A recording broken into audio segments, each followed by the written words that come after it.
Hey folks, welcome back. This is Chris Cosmic's Stellar Monarch 2. Now, this is a game that has just had a new DLC released called Old Dynasties. And I've got to be honest with you, I haven't played this game a whole lot. I had a cursory look at Stellar Monarch 1 way back, and it was one of those games that I bookmarked for later, so it didn't immediately grab me, to be honest. But I've actually been playing Stellar Monarch 2 a little bit, and I'm liking this game. I really appreciate what Chris is trying to do here with the whole grand strategy game, turn-based grand strategy game thing. I think the understanding, one of the design principles behind this game is that you are supposed to feel like the ruler of the galaxy, or ruler of a large amount of populated planets, but you're not the micromanager, and I hate that term, by the way, but yeah, let's look at it literally. On the micro level, you are managing lots of stuff, right? And so you are not having to deal with building individual ships, building individual buildings for the most part. That side of the 4X experience is very stripped down, and you are there really just making the top-down decisions. One of the complaints that I had about Stellar Monarch was that even though it promised that kind of gameplay originally, I feel that you still had a whole lot of stuff that you had to do. Even though you're not moving units around or building stuff, you still had to deal with a lot of information. And it didn't feel like you were, it felt like you were still doing the low-level management stuff. However, I feel Stellar Monarch 2 is a lot better in that respect. Let's take a look at it anyway. Now, thank you to Chris Cosmic for sending me a key. He sent me a key to the game, which I already had, but he sent me a key to the DLC too, and I really appreciate that. I don't normally accept keys off anybody anymore. However, Chris has been a member of the 4X community for a long time, and he makes really good games, and I think that I had a look at it, and if I didn't like the game, I just wouldn't cover it, okay? But I do actually quite like this one. I think it is definitely worth you taking a look. Now, the Old Dynasties expansion, let's just read the blurb here. So, it focuses on noble houses and internal politics of the Empire. A bunch of new mechanics introduced, which are vassals, renegade houses, house traditions, star knights, and intrigue. And many new random events have been added, including a new category for those of the royal family. So, let's just, rather than just talk about what's going on in this game, let's just play it, guys, because I'll show you what's going on. Now, I'm going to keep it on the standard difficulty setting. I might actually... Let's turn it up a little bit. Yeah, I don't know. I'll just leave it on normal, I think, for this play. We'll just keep it on imperial mode. And these are the other scenarios. There's a bunch of scenarios that you can play. I'm just going to play the basic enlightened ruler scenario. Okay. Galaxy size normal, game speed normal. We're just going to keep everything on standard settings. You've got these two options here. These are kind of interesting to play with. So you've got the Terran races just entered the space era, or the old empire.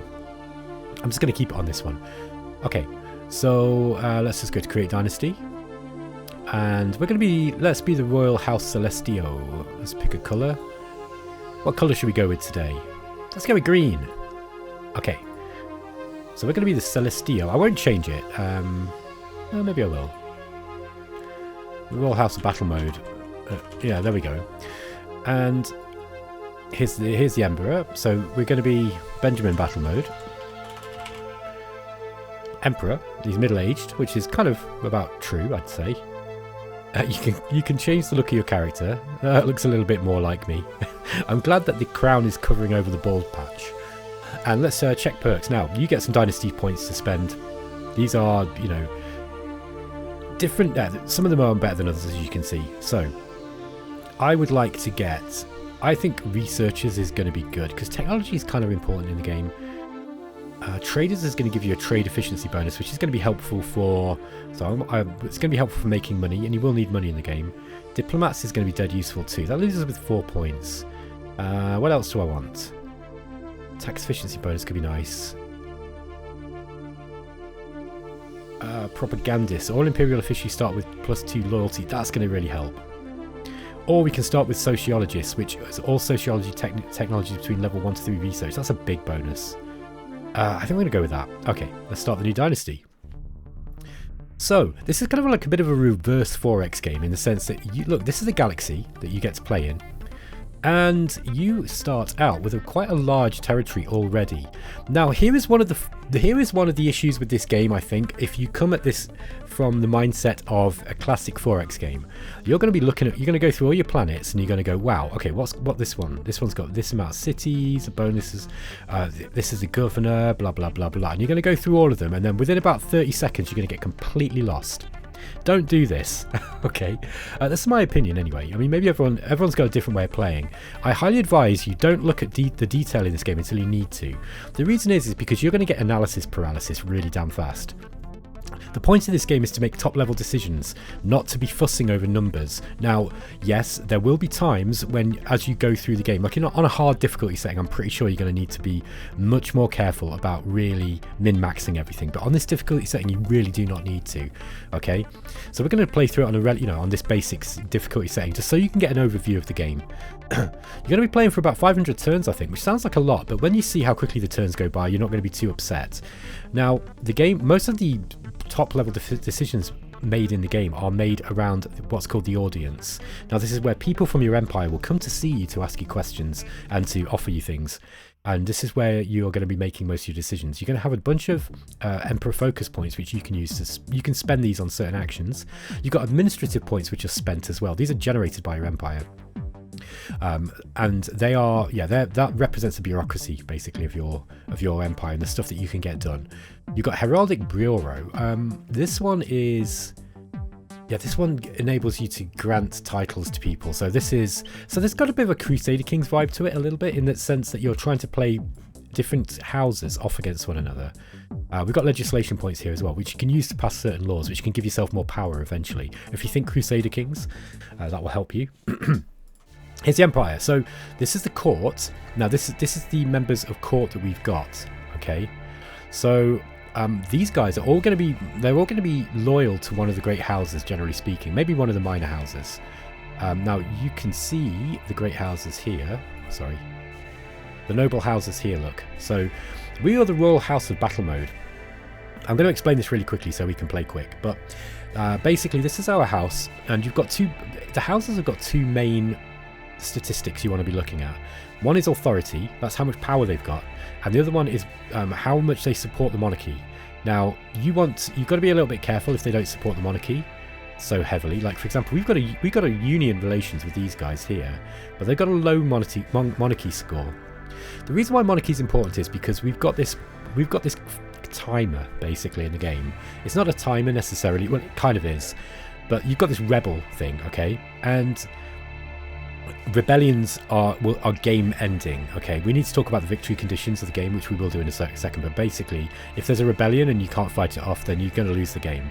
So the more the more monarchistic your houses are, the less chance they are that the nobles will secretly support the rebels. Okay, so and that rebel score will go up. Now you've got stability as well. This is another thing. If stability reaches 0, the empire falls apart, you lose the game. Okay, and then we've got a bunch of other things here as well. We'll look at these as we come to it. Well, you've got money, you've got the imperial treasury, which is your money you can spend, then you've got the royal house private treasury. So you can spend this on more secret projects, I guess. You've got happiness, which is really important to keep up, as you might expect, because otherwise people start supporting the rebels. Population tells you, look, as you can see, we've got 71.4, hang on, I'm trying to get my head around this. 71,400 million citizens, okay? Then we've got 64 million aliens, and then we're only covering food for 59% of our people, so that's going to keep happiness low. We must get that up. So one of the first things you want to be doing is basically getting your food up. This is quite simple in this game. You don't have to build individual farms. You literally just assign a bunch of numbers, a bunch of gold or credits, and some bureaucratic administrative points, and then you just build the food processors, and it's that simple. So you don't have to go around individual places. Now, when you are looking at individual cities, like let's say, okay, there is a planet here that's not been colonized, you do want to look to see how fertile it is, and because the more fertile your planets, the more food that you're going to be getting for your people. So there is a point in looking at the detail, and I know I said just try not to get too tied up with the details early on, But it's not like, you know, they don't matter. That's not true. I'm just saying be a bit wary about kind of trying to figure out what every one of these 50 odd planets in your empire is doing, because you're going to get lost in the early game. You don't need to do that, in my opinion. Okay, so let's go through the game. We've got an audience in 2 turns. I think the first things that we want to do is we want to set our research. So 1, 2, 3, 4, 5 construction. Sorry, we've got 5 technological paths or branches.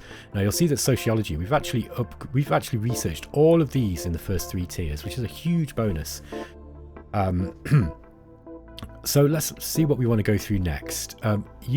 Each one of these is done separately, by the way, and you can assign various laboratories to each one. So for some reason we've got everything going into biochemistry here. I don't know if we really need to go that high into biochemistry.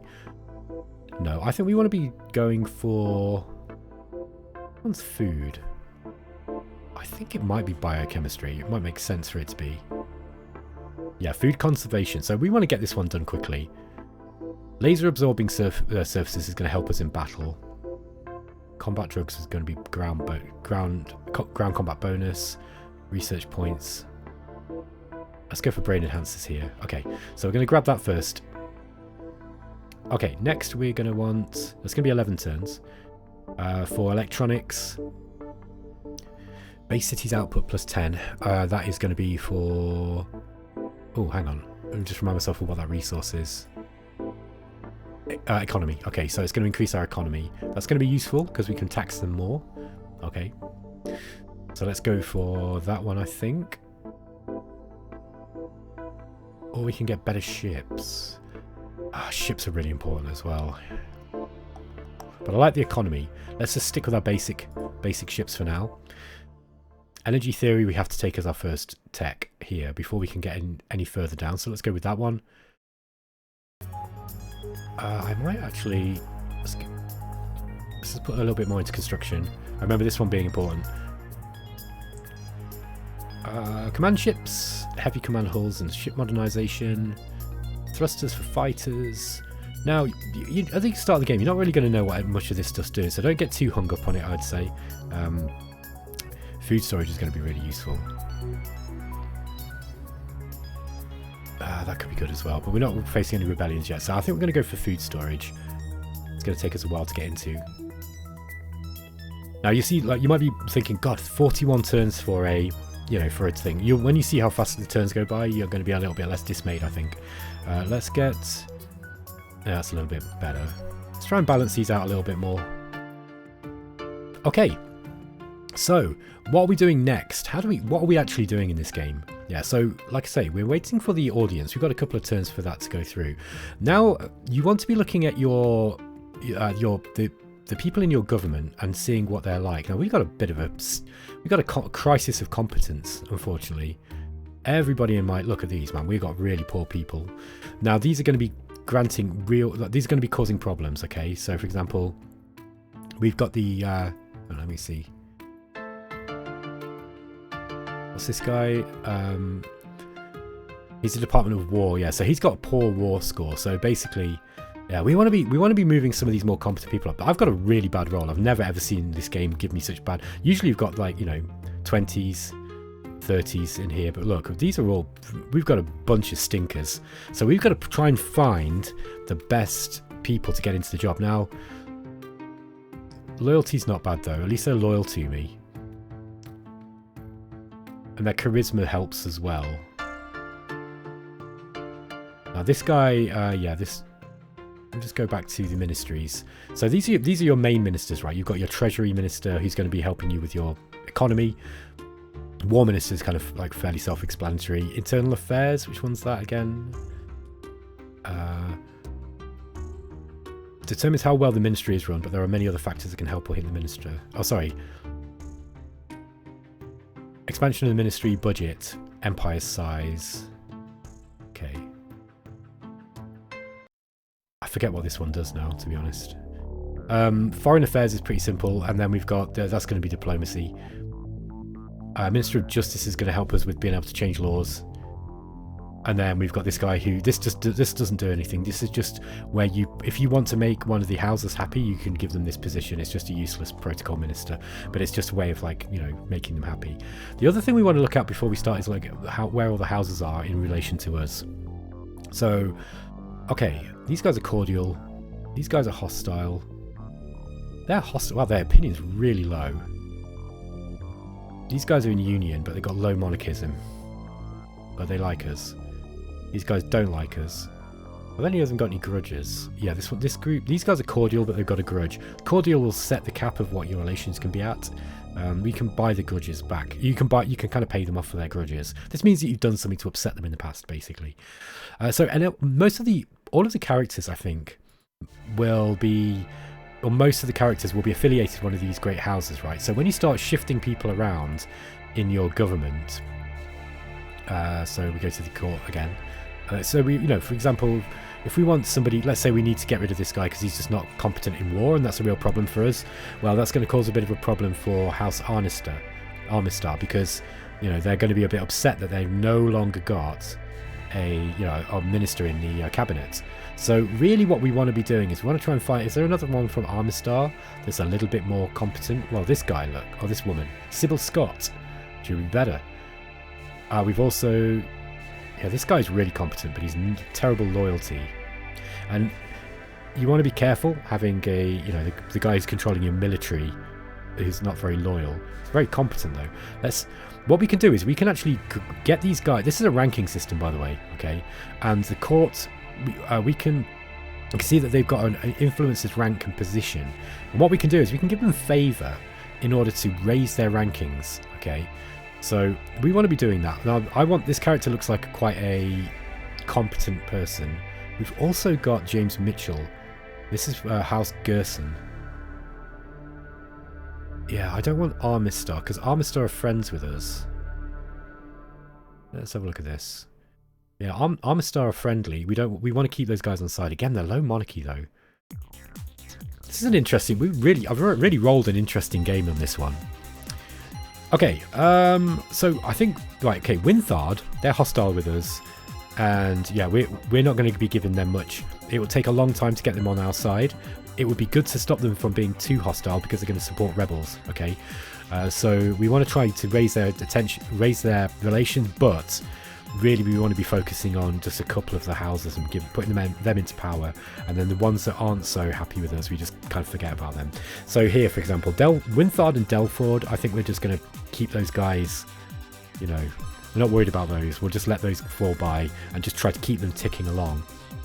But the rest we want to kind of build up, and particularly Armistar and Gerson, we probably want to be giving those guys more power. Now, Gerson don't have a whole lot of authority, so we can give them authority in various ways. And if we go back to the ministries, we probably want to get a better. We want to get a better war minister up here. So I'm tempted to promote this guy here. Look, James Mitchell, got average loyalty, but we can make him. Yeah, we can appoint him as the minister. It's going to be expensive to do that early on in the game. I think what we're going to do is we're going to approve this courtier and gain some influence. There we go. Now that's going to have moved him up. There he is. So now James Mitchell, look, he's actually gone up. He's gone up higher in the in the rankings. So we can still do that. Now it's going to be expensive in terms of focus and administrative points and things like that to do that with characters. So you don't want to be doing it too much. And the costs increase the more you do it as well. That's the thing. So, or at least on some of the actions. All right, so we've pretty much looked at that. Let's look at the overall situation. You know, the situation with the kind of galactic map situation. Now, you've got different alien civilizations in this game. Some of them you can deal with in the sense of you can engage in diplomacy with, and they'll go to war with you, and you'll be able to trade with them. You can kind of make them on your side or not, doing intrigue stuff. And then you've got these like the Hive, for example. And these are like the bugs from Starship Troopers, right? Or maybe like some kind of Tyranid threat from Warhammer. So these guys, you're just going to be fighting them, and these are good to fight against in order to take more territory without annoying, one of the more civilized races. But it's up to you how you want to play.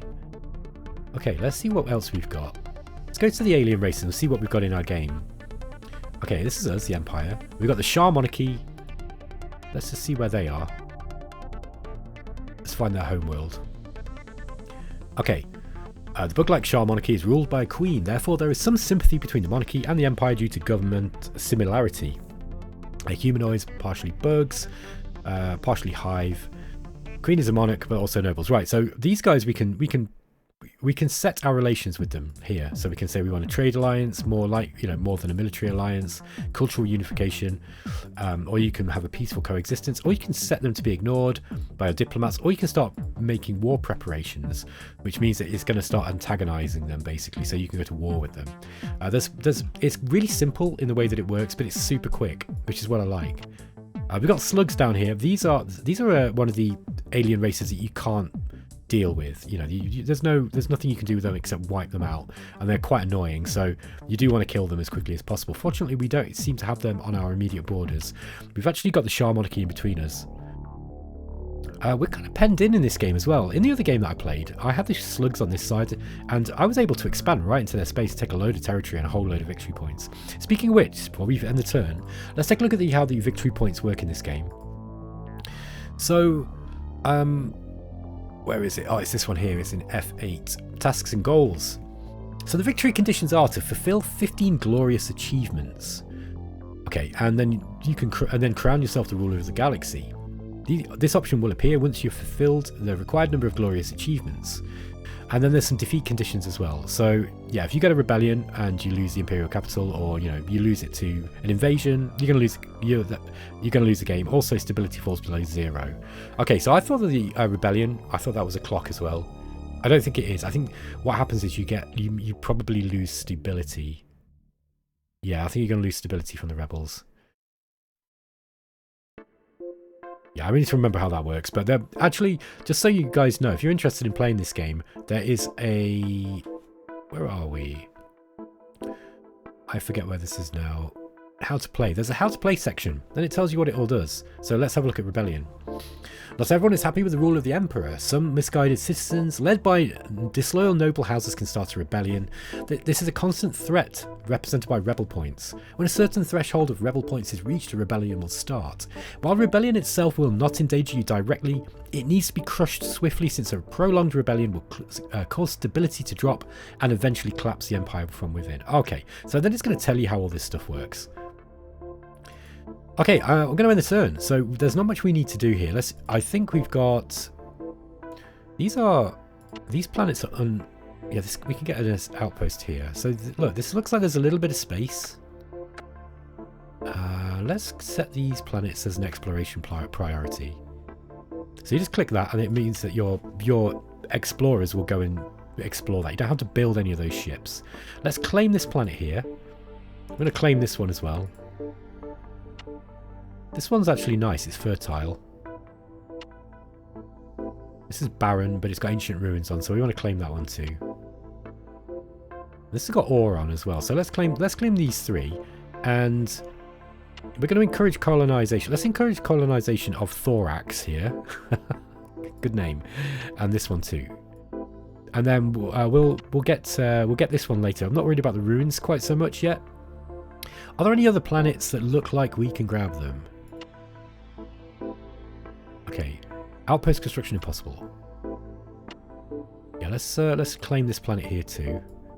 Now, so just so we go back to the victory conditions, one of the, here's what you want to be doing. Look, you need to control 140 planets, then 210, then potentially 280. So we've currently got 50, so we need to triple the number of planets pretty much that we've got access to in order to start kicking off that kind of victory condition. But you only need 15 of these, okay? And as you can see, it's way more than 15. So you can kind of pick the victory you want to go for. It's a very well designed game, this, I think. What else have we got here? We've got a couple of planets with... Let's just claim these 2. This is a nice one, look. Let's encourage colonization on that one.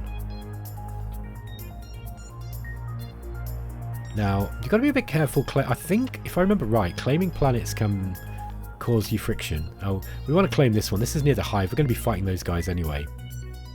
So let's claim that planet.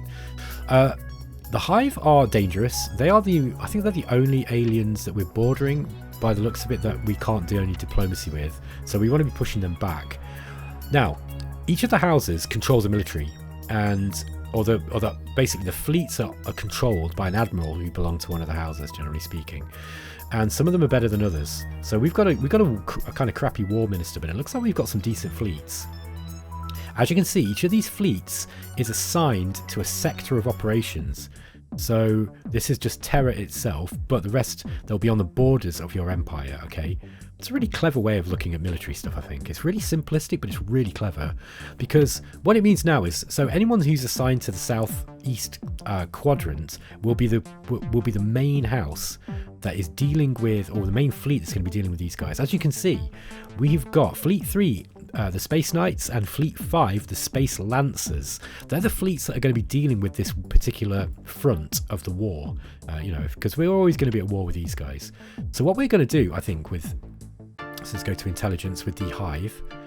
The Hive is controlled by local overminds, which seems to have some sort of intelligence, regular broodlings and mindless workers and warriors, awesome ground combatants. These are going to be hard to fight against, but I think I don't know how well we're going to be able to defeat those in ground combat early on, but we might be able to push them back off planets. So we're going to claim this planet here. This is going to be planet Zor, okay? And so we're going to claim that planet. What that means is now the military will automatically go in and start fighting. It's that simple. So I'm going to put this as a priority mission.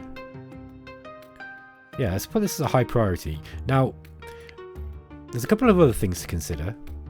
Okay, communication ranges here are pretty good, so that means our fleet's going to be able to deal with this. This number here is your space forces in the surrounding systems.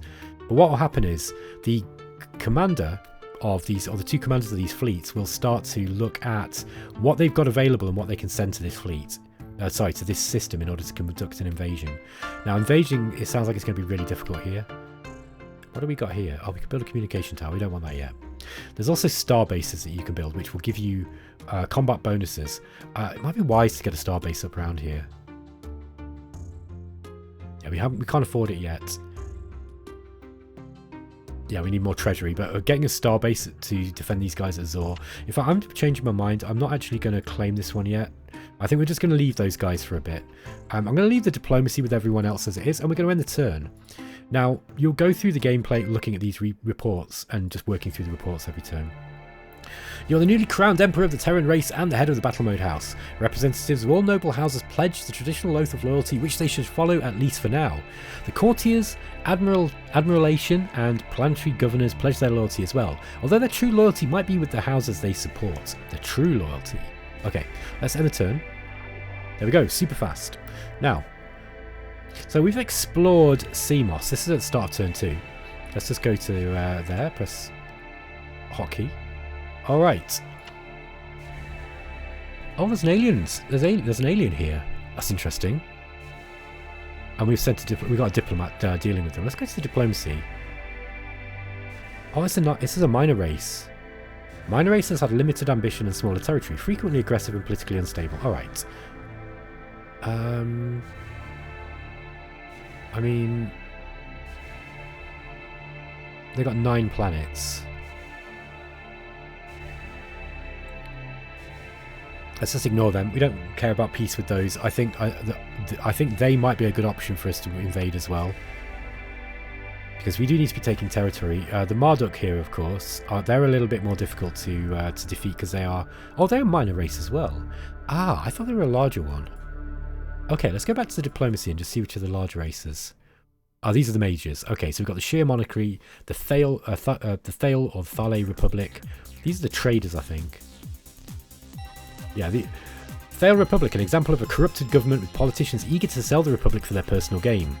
Bribery of even high-level officials is relatively easy. Let's get these guys at diplomacy and see if we can get a trade alliance with them. So that's what we're going to do with those guys. Carl Confederacy. Which ones are these? Loose Alliance of Planets. Partially cyborg, partially humanoid. They breed happily as long as they have enough spare parts. Okay. Best producers of implants. Okay, I think it looks like they've got a decent economy as well.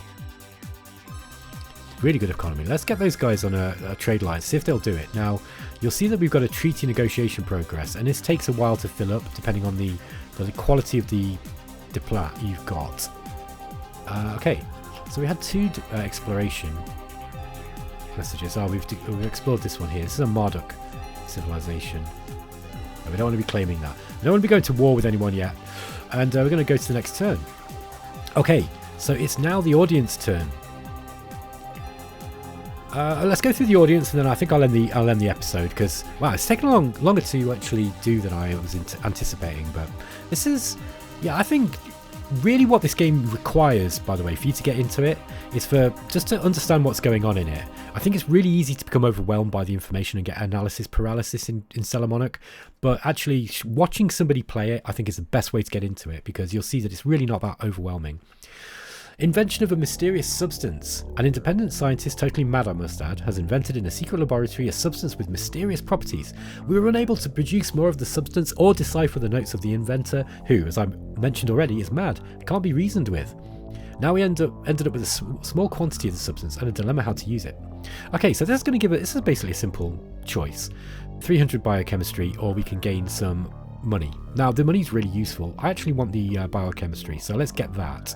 And what that's going to do is that's going to give us a boost here. Look, so we're going to get more of these points, these biochemistry points. Now it won't give us it until the next turn is out. Okay, so because what happens is you can actually go in and change you can change your decisions if you want. The FED Directorship meeting. Directorship of the Feudal Economic Directorate gathers to discuss issuing of new shares. Now, the share system is... we're going to look at this later. We don't need to do anything here. Okay, so I'm just going to say no to this. But my understanding of the way that the shares work is it's how the riches of the empire are kind of divvied out to the different houses, and the way that their shares are shared out means that, you know, it kind of enables you to have more interaction with them to figure out, to give them more or less power, essentially. Because yeah, it doesn't look like the shares actually give them, doesn't seem like it gives them more authority. Anyway, we can look at that later on, but I'm just, for now, let's just get through the audience. Cousin is helping with politics. Hey, I thought I would help you. We are family after all. Okay, so this is Luke battle mode. So I decided to make some speeches and arrangements to strengthen your rule. Okay, this is going to give us more intrigue. Or, actually I have a better mission for you. Take that money and redecorate the basement of our estate. Going to give us less intrigue, and we're going to spend money.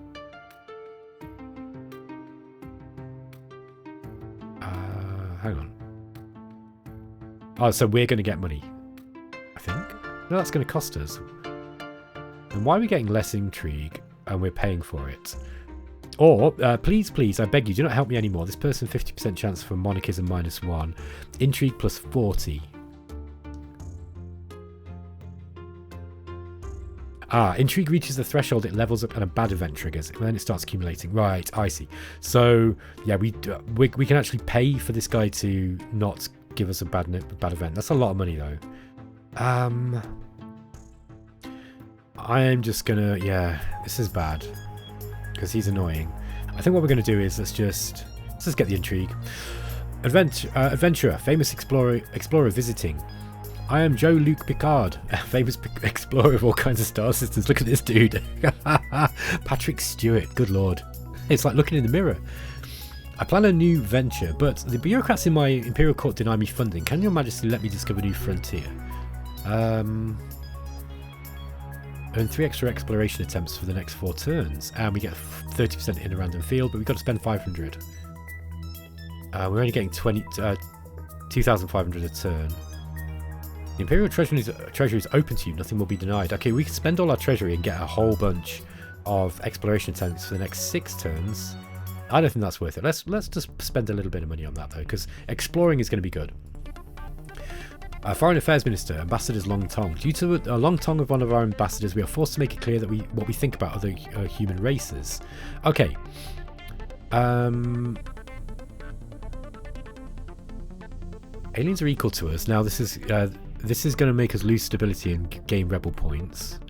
Aliens are inferior to us. This is going to lose us the some relations with the alien races. Or we can spend 600. Oh, 6,000. Okay, I see. Right. I don't want to lose stability. But 200 for the rebels is not that bad. So let's just say they're equal to us. I don't want to lose. We don't want to be at war with a load of aliens. Inspectorate of Planetary Governments. Excuse me, my liege, with this trivial matter, but we have a slight, tiny, little one disagreement in the Inspectorate of Planetary Governance, which I assure you is not impeding our efficiency in any way or on the planned actions. Can maybe our beloved and all-wise liege advise us a little bit on what to do next? Okay. Examine competence of governors.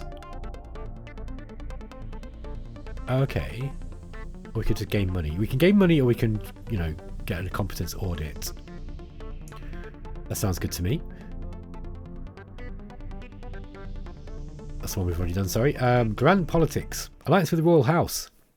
We at House Gerson think it would be in our mutual best interest if our houses became closer. Kind of like a noble alliance of sort. What do you think, my liege? Now, these are the guys that like us already. We're already in union. Yeah, actually I would prefer House Arnistar, nothing personal. Can't do that. Plan to go with House Richelvi. Ally of the royal house. No, House Battle Mode stands alone. This will give us more authority. Now, I forget which one authority is. Oh no, it's authority, sure, it's just a house authority.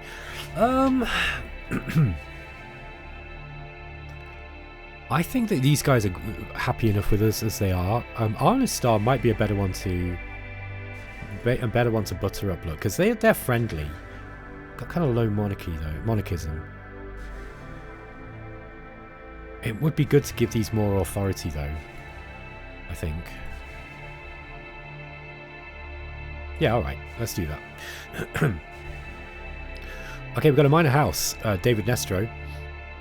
We, the minor house Nestro, currently the vassal of the great house Landacan, humbly ask to approve the transfer of our vassal contract to the great house Gerson as it is within our right and privilege. Okay, Landacan, I think this is the one that we... Yeah. They've got a... These ones are cordial with us. They are monarchists, a little bit more monarchistic. So they want to go to Gerson. No, it's going to give them more. Minor House Nestro signs a vassal contract with Great House Gerson. This cancels the vassal contract with Great House Landacan. It will be complicated at this time. Okay. Denied. I have no time for this. Okay. This is going to cost us a focus point, but I think it's worth doing. So let's do that. It's going to make Gerson stronger anyway. Okay. So this is the DLC content, by the way. These minor houses, this is all new stuff in the DLC. We greet you, my liege. I'm Aidan Ektro, the House of House Ektro. I came with a humble request. The Imperial administration is taking ages to approve our house mansion extension. They make a lot of excuses and overall we are not happy about it. Okay. Let's have a look at these minor houses. They're the noble houses. Let me just see where the... Is there a way of seeing the minor houses? Maybe not. Yes, this is... oh, this is a vassal of Richelvi. Minor house is currently vassal. Minor houses will proceed to switch their vassal contract to the great house towards which they have the highest vassal contract desirability. Okay. Can we afford this?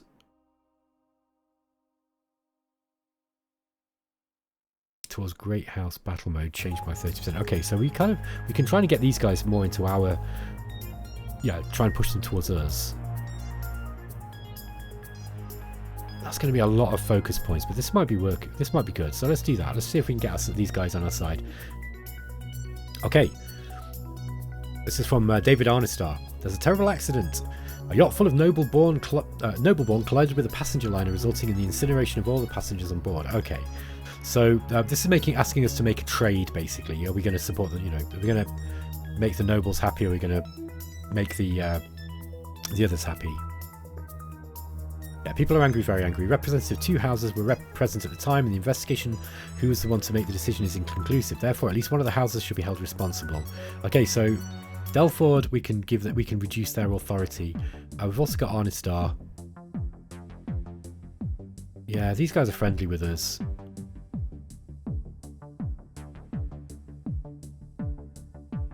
Let's just go to the noble house. Click on the noble house again. Yeah, honor star friendly. Yeah, so this is these guys trying to... They're just trying to play one or another off against one another, basically. No, this is going to gain us a grudge. No, so both of them will gain a grudge. We can lose some stability and say that no, it was no one's fault. It's going to raise rebellion, so... but it will give us favour with both. This is expensive, we can't afford to do it. Let's just get House Delford to get the blame. Now, House Delford now have a grudge against us. Noble visiting. My liege, it's Matthew Winthard from the House Winthard. To be blunt, my liege, I'm an idiot. I've lost lots of money on gambling. Only your majesty's bottomless purse can save me now.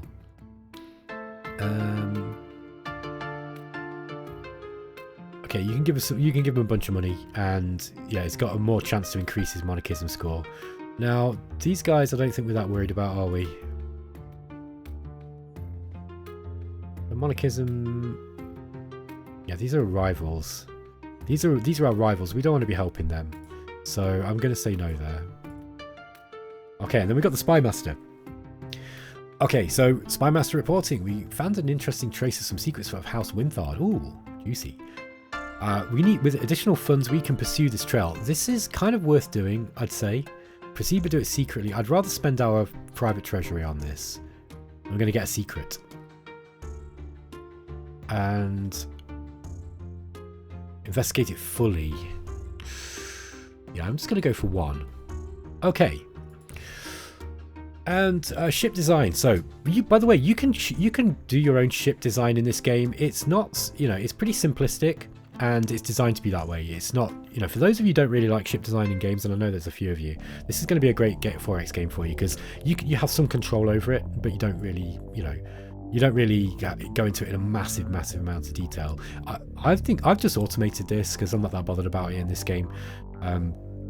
So I know some of you might sound a bit disappointed at that. I might have a look at it later on, but I feel I want to lean into the idea of this game being a grand strategy game rather than I don't care about what we're doing with the fleets particularly, at least in terms of their design. So I'm just going to get the AI to do that.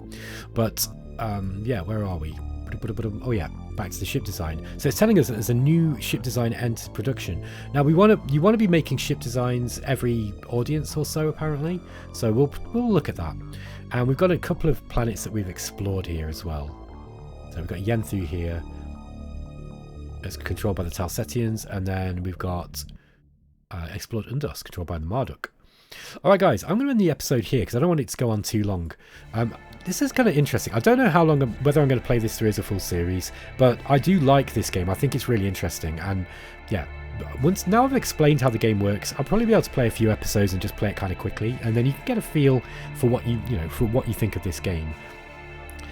Anyway, thanks for watching, and I'll catch you next time, guys. Take care.